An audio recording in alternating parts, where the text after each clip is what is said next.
This is an issue that I think has affected or does affect almost everyone. This being stuck in unhealthy, toxic habits or patterns that you consciously know you don't want to be in, but you can't seem to get out of. You might have a little bit of success, and then get pulled back into that same old pattern.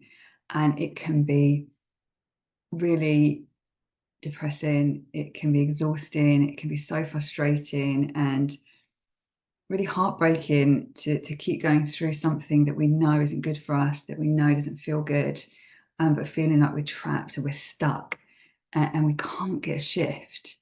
So that's going to be the focus for today, and starting to look at how we can start to see this differently and how we can start to create change.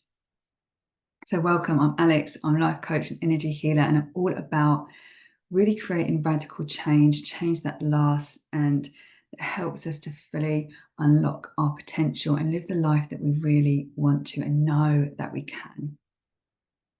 So the toxic habit issue is one that plagues us all. And it can be anything. It could be anything from comfort eating, being in that pattern where you lean in towards the bad foods and you feel really bad afterwards. You know, it's not good for you. You have the intention every day, I'm not going to do that again. That's not going to happen. I'm over it. Just eating healthy from now on. And then within a day or 2 days, back into the same routine.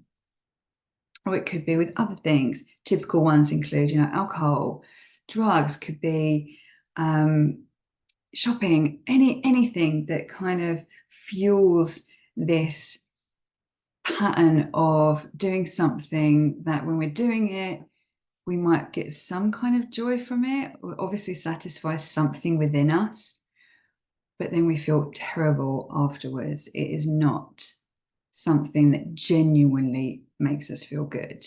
It's something very short-lived, and then we just get loads of guilt after, the feeling of knowing within our core that that is not something that we really are aligned with, that we really want to have in our lives, that is really bringing us anything positive or serving us in the long term.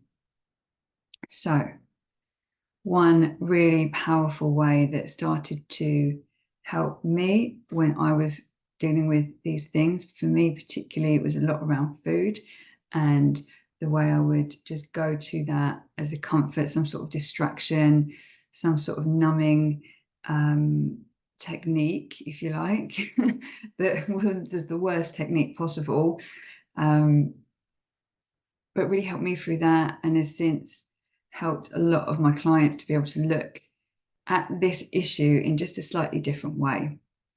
Because we can think that when we're stuck in these patterns that there's something wrong with us, that we're too lazy, or we're not capable, or we are too weak to change. But that's never the case. It's never the case that you're not capable of change. It's never the case that you're there's something wrong with you that is making it so that you can't change. It's just not really understanding it properly, which is what I've come to realize. It's not fully understanding the why of why we do something. Because if we don't understand that, then we might be trying to target the action. So if it's an issue with food, okay, I just need to stop eating rubbish food. I just need to stop eating junk food, stop eating processed food, stop binging at night. And that seems absolutely rational, logical, 100% makes sense. But the reality is we can't seem to do that. It's not that simple, because if it was, we would do it. And that change would stick and it would last and it would be absolutely achievable, possible, no problem. So that's not the thing. That's not the thing that needs attention. What really needs some attention is the why behind it. And one question to ask, which sounds like a bit of a strange question, but if you follow through with this with me, hopefully you'll get some insights that will be useful to you. One question to ask is, what am I gaining from this behavior? What is it giving to me? What do I perceive that I am getting from it? Now let me explain this, because immediate reaction might be nothing. What am I getting from, eating loads of crisps and chocolate and ice cream and da da da? But when you really look at it, it will be serving you in some way, because our brains are always trying to support us in some way to alleviate feelings of pain or worry or fear or doubt. And they're going to try and do it through the path of least resistance. So if you find that you're in the habit of leaning into binge eating on a regular basis, ask yourself, what are you getting from it? I'll use myself as an example here. I was getting a few things from this when I really looked into it properly. One, comfort. Something really comforting about being at home, all snuggled up, watching TV and having all this food around me and just working through it. There was some comfort in that. It was really familiar. It was a kind of go-to space for me that I felt comfortable in on some level. Uncomfortable in other levels, but on some level, it actually gave me some comfort. So that was one. Two. What else did it give me?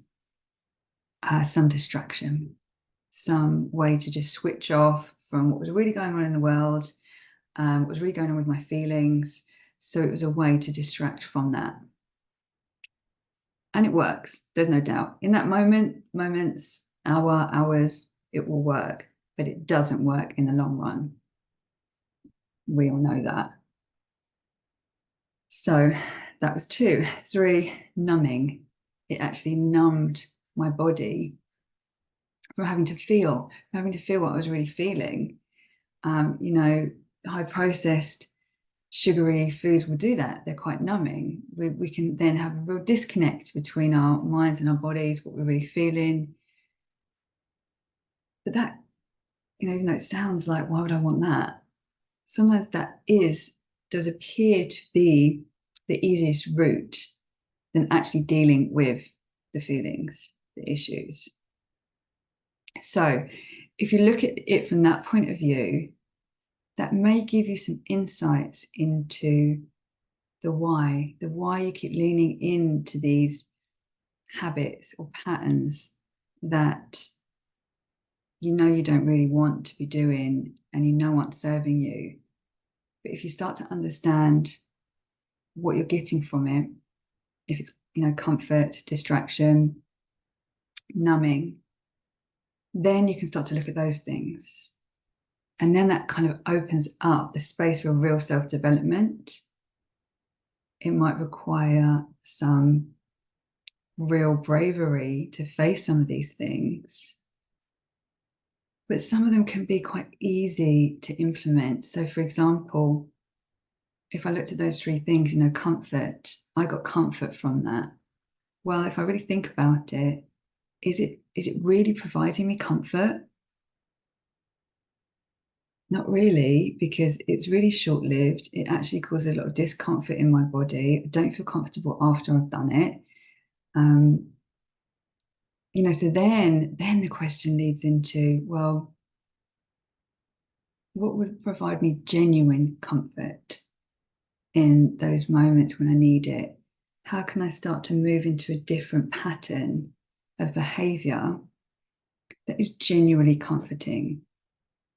So how would that look? For me, that would look like, okay, what are other things that I do find genuinely comforting and soothing?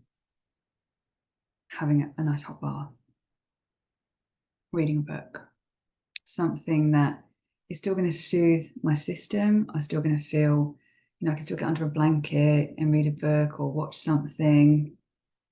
I don't have to have that element to it, and I can still be getting some comfort. So it's starting to see what it really is and what your brain and your body is really needing in those moments, because it isn't the thing that you're doing. Otherwise, you'd feel satisfied and you'd feel like it's working. And then it'd be looking at the other things. Okay, so it's a distraction. What am I really distracting myself from? And that's when the deeper work can come into play. But if you just start to do this really gently and just start to open up these to these questions and just see what answers you get, you can really start to, first of all, understand yourself more. And rather than judging yourself for the behavior, can actually understand what is prompting it and have the compassion for yourself over it. So rather than being like, why do I keep doing this thing that I know I don't like? What's wrong with me? Actually, you can look at, oh, right, I'm doing this thing because part of me needs some comfort. Part of me needs to feel safe in this behavior or this pattern. And that really opens up to you understanding yourself more, having more kindness towards yourself, more empathy, more compassion. From that place, it's a lot easier to make change. It's really difficult to make change when we're just being hard on ourselves and just focusing on the action and just going through that hamster wheel of the same process. I want to make a change. I'm going to make a change. I haven't made a change. I'm really annoyed with myself. I'm going to make a change, and so on, that we've all been stuck on so many times. So this is the suggestion here, and I'm going to include here some journal prompts so you can actually start to write this out and ask yourself these certain questions, because in doing so, you might, just in even asking the questions and understanding what you get from these behaviors, might be enough to shift out of it. Sometimes it can really be that simple. Well, I say simple.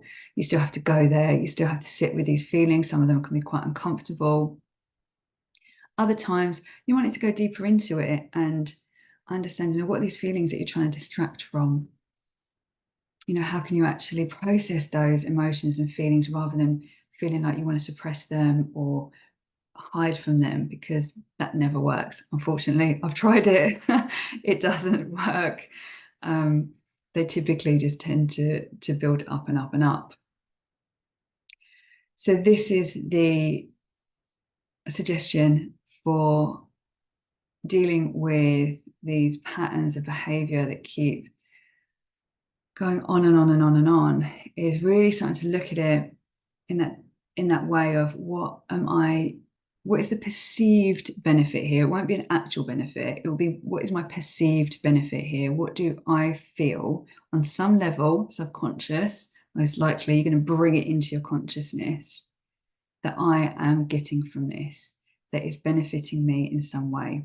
And once you know that, then you can start to work on making the changes.